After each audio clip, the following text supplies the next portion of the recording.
rebondissements, des scènes, des propos ou des images peuvent heurter la sensibilité des spectateurs. Et surtout des petits bambins. Et surtout des petits bambins.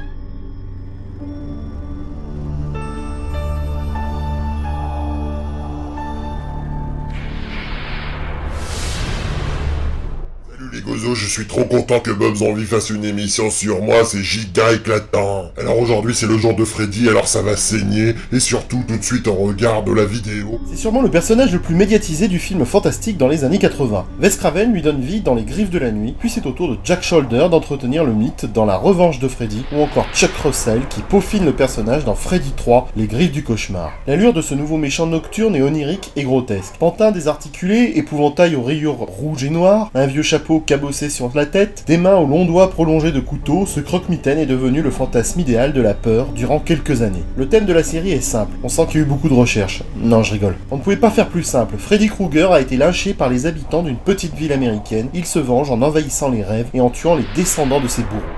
Le premier film de la série s'appelle A Nightmare on Elm Street, Les Griffes de la Nuit in French. Freddy n'est mentionné ni dans le titre original, ni dans le titre français. L'acteur qui l'incarne, Robert Englund, vient en 5ème position au générique. Pas question alors pour les producteurs de donner la vedette à un kidnappeur et tueur d'enfants. Un petit peu comme si tu donnais le premier rôle à Émile Louis ou Marc Dutroux, tu vois. Les héros sont donc des adolescents qui se trouvent aux prises avec le monstre dans le même cauchemar. Le message du film devient clair, ces enfants, tous fils d'Adam, portent en eux le péché originel, et ils paient pour les fautes de leurs parents qui ont lynché Freddy, un petit concierge dérangé dans une école d'une petite ville américaine. Mais non, c'est pas celui-là. Oh là là.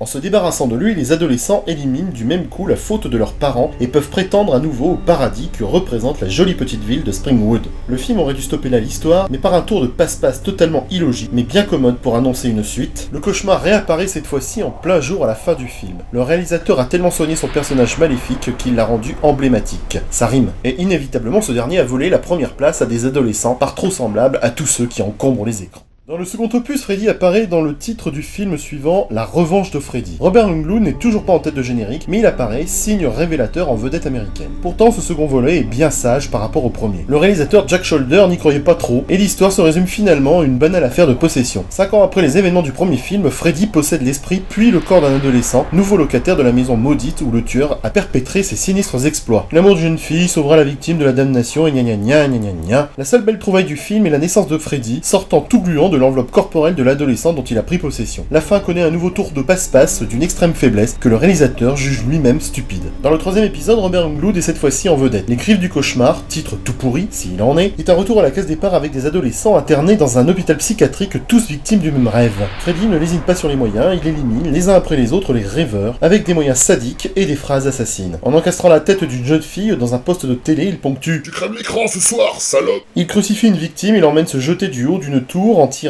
les invisibles fils de cette marionnette improvisée. Belle séquence au passage. Il utilise la langue d'une infirmière nymphomane pour en attacher une autre en croix au-dessus d'un cratère d'enfer. Il remplace les couteaux au bout de ses doigts par des seringues hypodermiques pour achever une jeune droguée. Il enlise ses enfants dans une pizza géante qui l'engloutit. Il est le mal absolu et en tant que tel, il choisit comme émissaire une fillette angélique sur un tricycle dont les pneus laissent des traces sanglantes. Miam miam. Il est omniprésent et omnipuissant. Si vous savez pas ce que ça veut dire, vous avez encore le dico, hein, ça je vous le rappelle. C'est alors qu'on découvre qu'il est damné, étant le rejeton du viol d'une nonne par une centaine de démons, rien que ça. Cette fois-ci, la seule façon de s'en débarrasser est de l'exorciser. Enfouir ses ossements, cachés jusque-là dans une décharge de voiture, en terre consacrée, après les avoir aspergés d'eau bénite. Mais le mal est en chacun de nous, et Freddy pourra revenir à la vie dès que l'un d'entre nous le matérialisera en rêve. Et du coup, la saga continue. N'empêche, il aurait fallu arrêter ce massacre quand même. Les autres suites sont navrantes et exploitent un filon qui finira par lasser le public. À un moment, faut savoir s'arrêter. Dans le cas de Freddy, le premier opus était suffisant.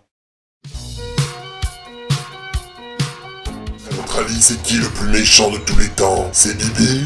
Alors c'est vrai que lorsque l'on s'intéresse au top 10 des 10 pires méchants de films d'horreur, et ben c'est sans surprise que l'on retrouve Freddy Krueger en tête, suivi de Michael Myers, Leatherface et Jason Voorhees. Freddy, c'est le méga méchant de la mort qui tue. Freddy, le maître des cauchemars, est donc retour dans ce 4e opus. Il est décidé à exterminer les descendants de ses bourreaux, bon bah là ça change pas. Et en fait, c'est pas le cauchemar de Freddy, mais c'est bien celui du spectateur. Qu'est-ce que c'est que ce film? Et si on est quand même un peu objectif avant de verser dans le fiel improductif, voyons, disons que le 4e épisode de la série met l'accent sur l'angoisse, le suspense et l'humour, et évite d'insister sur une mise en scène gore. C'est truffé d'effets spéciaux décapants, pourtant ce cauchemar est incapable de nous envoûter, tellement l'interprétation des acteurs, si on peut appeler ça des acteurs, est mauvaise. Les personnages sont d'une niaiserie absolue, absolue et le doublage français transforme ce film en véritable film d'horreur. Alice en particulier a la palme de la niaiserie et on a presque envie de devenir Freddy Pour lui défoncer sa putain de tronche. Excusez-moi, je me suis un peu énervé là. C'est vrai que là je parle sur le coup de l'émotion, hein, je viens de me refaire le film spécialement pour cette vidéo et je sais pas ce qui m'a pris. C'est un film dont le scénario est d'une indigence absolue. Les personnages sont tellement cons qu'on se prend à encourager Freddy dans son massacre. Franchement, c'est inhumain d'obliger Freddy à se farcir ses tronches de cons. Je vous conseille de vous endormir pendant la projection de ce film, ça vous évitera de voir cette horreur. Et dans Freddy 5, le cauchemar du spectateur continue, avec des acteurs d'une nullité affligeante. Alice et ses copains sont niais et grotesques, ils sont cons à bouffer de la...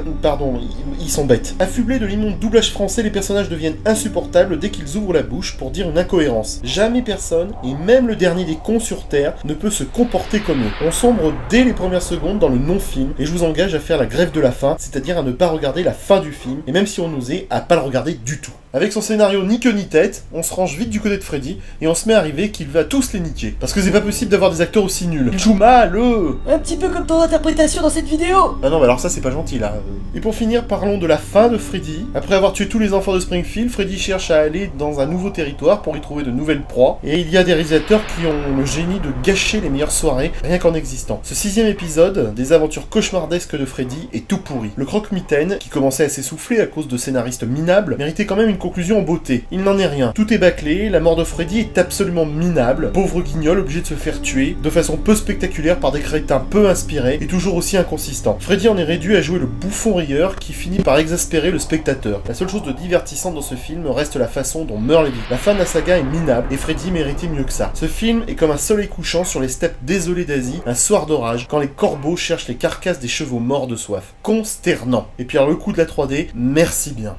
Je ne dirai rien de Freddy, sort de la nuit, qui n'appartient pas à la saga et qui n'est pas très jojo à regarder. Freddy contre Jason a le mérite de faire un bilan de la désastreuse saga sans pour autant être révolutionnaire. L'affrontement de Freddy face à l'autre monstre sacré du film d'horreur des années 80 est agréable et soigné d'un point de vue visuel, mais d'un point de vue scénaristique, on est plutôt sur du Kevin 12 ans. Les producteurs ont tenté de faire un remake, mais le public n'était plus au rendez-vous, et pour cause, la légende de Freddy s'est étiolée, tournant au clown sinistre tout juste capable d'effrayer les moins de 14 ans, qui ont toujours constitué la force vive de son public. À force de courir derrière des ados débiles, Freddy s'est essoufflé. En 6 films, il a permis de faire entrer dans les caisses des producteurs et des scénaristes des millions de dollars. Mais tout a une fin, y compris Freddy. Robert Englund, l'acteur obscur qui interprète le personnage, avouait qu'il en avait assez de jouer les grands sadiques brûlés. Quant à la New Line, la firme productrice, devenue richissime grâce aux produits dérivés, elle s'est finalement rendu compte qu'il était temps de passer à autre chose. Si le cinéma hollywoodien le voulait bien, il serait souhaitable de ne pas ressusciter à nouveau l'assassin pervers. Qu'il repose en paix une fois pour toutes, merci par avance.